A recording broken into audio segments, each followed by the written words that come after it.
Hello everyone. Previous video में हमने बात की थी एनाटॉमी की कुछ ब्रांचेस के बारे में और बॉडी कैविटीज के बारे में।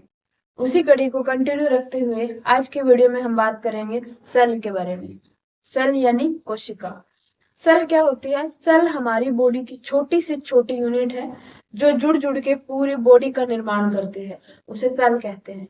और सेल को structural and functional unit of livings भी कहा जाता है।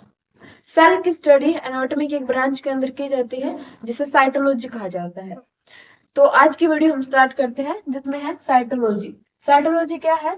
स्टडी ऑफ सेल्स, यानी कि एनाटॉमी की एक ऐसी ब्रांच जिसके अंदर सेल की स्टडी की जाती है, उसे साइटोलॉजी कहा जाता है। और वही सेल क्या होती है? Cell is the structural and functional unit of living. Livings का मतलब जितने भी जीवित है जो सांस ले पाते हैं, रिप्रोडक्शन करवाते हैं, ग्रोथ करवाते हैं, उन ऑर्गेनिज्म की सबसे छोटी स्ट्रक्चरल एंड फंक्शनल जो यूनिट है उसको हम सेल कहते हैं। सेल से जुड़ जुड़ के पूरा हमारा ऑर्गेन्स बॉडी सिस्टम बना होता है। कैसे बनता है पूरा ऑर्गेन सेल से? सेल सबसे छोटी से छोटी यूनिट होती है।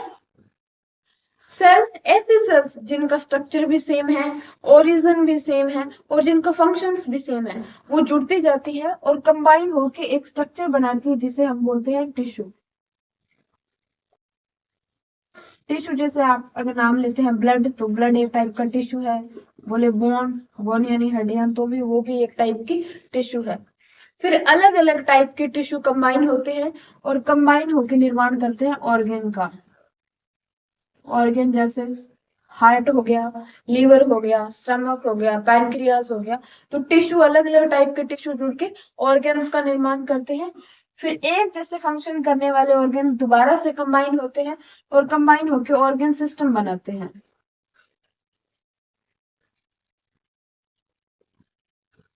ऑर्गेन सिस्टम बनेगा। ऑर्गेन सिस्टम मतलब डाइजेस्टिव सिस्टम, जिसमें वही ऑर्गन होंगे जो डाइजेशन में हेल्प करते हैं। सर्कुलेटरी सिस्टम जैसे हार्ट हो गया, ब्लड हो गया, ब्लड वेसल्स होगी।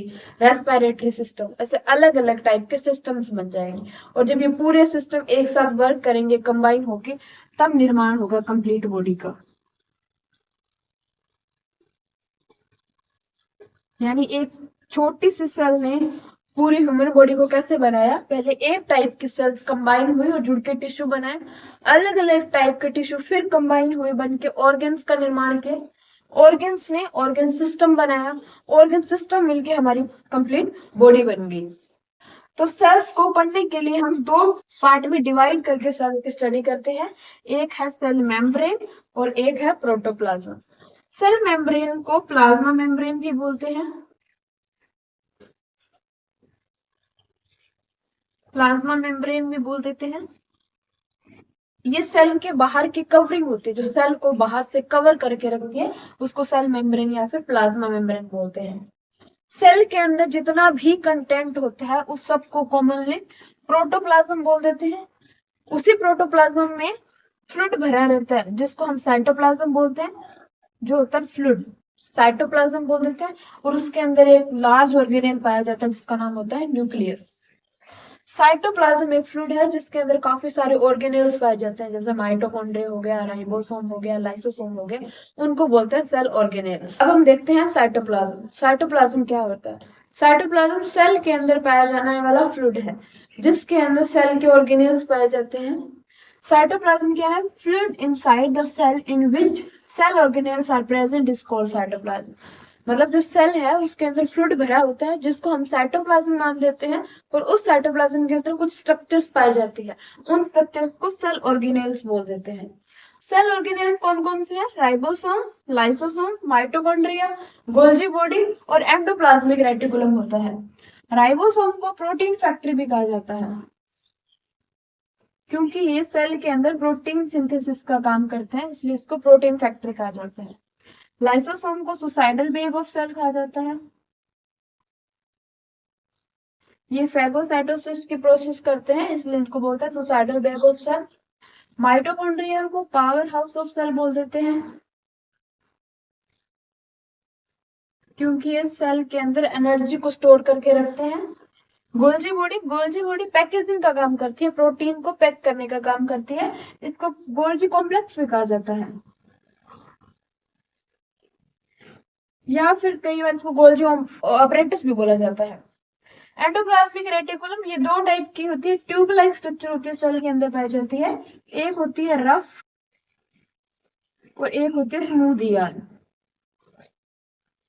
रफ ईआर वो है जिसके ऊपर राइबोसोम्स प्रेजेंट है, उनको रफ बोल देते हैं। जिनके ऊपर राइबोसोम्स नहीं पाए जाते उनको स्मूथ ईआर बोल देते हैं। जो रफ होती है उसके ऊपर राइबोसोम्स लगे होते हैं, इसलिए प्रोटीन सिंथेसिस का काम करेंगे। इसके ऊपर राइबोसोम्स चिपके होते हैं इसलिए इसको रफ बोलते हैं। जो स्मूथ ईआर है उसके ऊपर राइबोसोम्स नहीं चिपके होते और ये स्टेरॉइड्स बनाती है। स्टेरॉइड्स हार्मोन्स का सिंथेसिस करती है स्मूथ ईआर। एक होता है सेंट्रोसोम जो न्यूक्लियस के पास पाया जाता है। न्यूक्लियस के पास पाई जाने वाली स्ट्रक्चर है साइटोप्लाज्म के अंदर, जिसको सेंट्रोसोम बोल देते हैं, और ये सेल डिवीजन में हेल्प करता है। सेल डिवीजन के टाइम ये न्यूक्लियस के दोनों पोल्स पे चला जाता है और स्पिंडल फाइबर का निर्माण करता है। अब देखते हैं सेल के स्ट्रक्चर के बारे में कि जो सेल है उसकी स्ट्रक्चर कैसे होती है। तो सेल के बाहर एक कवरिंग मेम्ब्रेन होती है जो सेल को पूरी तरह से कवर करके रखती है, जिसका नाम है सेल मेम्ब्रेन।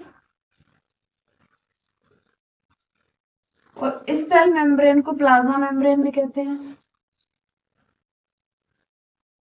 ये क्या करती है, सेल को प्रोटेक्शन प्रोवाइड करती है और सेल को एक शेप देती है। इसको सिलेक्टिव मेम्ब्रेन भी कहते हैं क्योंकि ये पार्टिकल्स को सिलेक्ट कर करके सेल के इनसाइड आने देती है और सेल के आउटसाइड जाने देती है, इसलिए इसको सिलेक्टिव मेम्ब्रेन भी कहा जाता है। ये एक टाइप की सेमी परमिएबल मेम्ब्रेन होती है। सेल मेम्ब्रेन के अंदर जितना सारा कंटेंट है इसको एक नाम है प्रोटोप्लाज्म कहा जाता है। उसी प्रोटोप्लाज्म में जो लिक्विड पोर्शन है उसको बोलते हैं साइटोप्लाज्म। साइटोप्लाज्म के अंदर कुछ स्ट्रक्चर्स पाई जाती है, जैसे ये स्ट्रक्चर्स दिख रही है, ये है सेल ऑर्गेनेल्स। इनमें से ये सेल ऑर्गेनेल है, इसका नाम है माइटोकॉन्ड्रिया। माइटोकॉन्ड्रिया इसको पावर हाउस ऑफ सेल भी कहते हैं क्योंकि ये एनर्जी स्टोर करके रखता है। इसका नाम है एंडोप्लाज्मिक रेटिकुलम।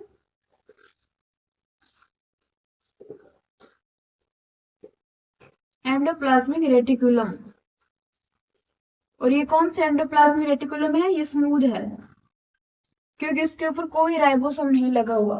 वही ये एंडोप्लाज्मिक रेटिकुलम है, इसके ऊपर जो ग्रेन्यूल्स दिख रहे हैं ये राइबोसोम है, इसलिए इसको बोलते हैं रफ एंडोप्लाज्मिक रेटिकुलम या फिर रफ ईआर। इसके ऊपर राइबोसोम्स चिपके हुए हैं।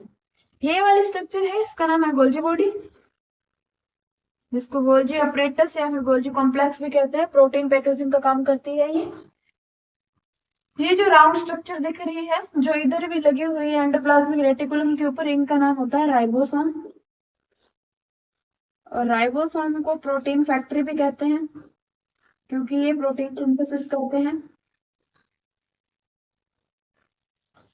ये वाली स्ट्रक्चर राउंड शेप स्ट्रक्चर दिखती है, इसका नाम है लाइसोसोम।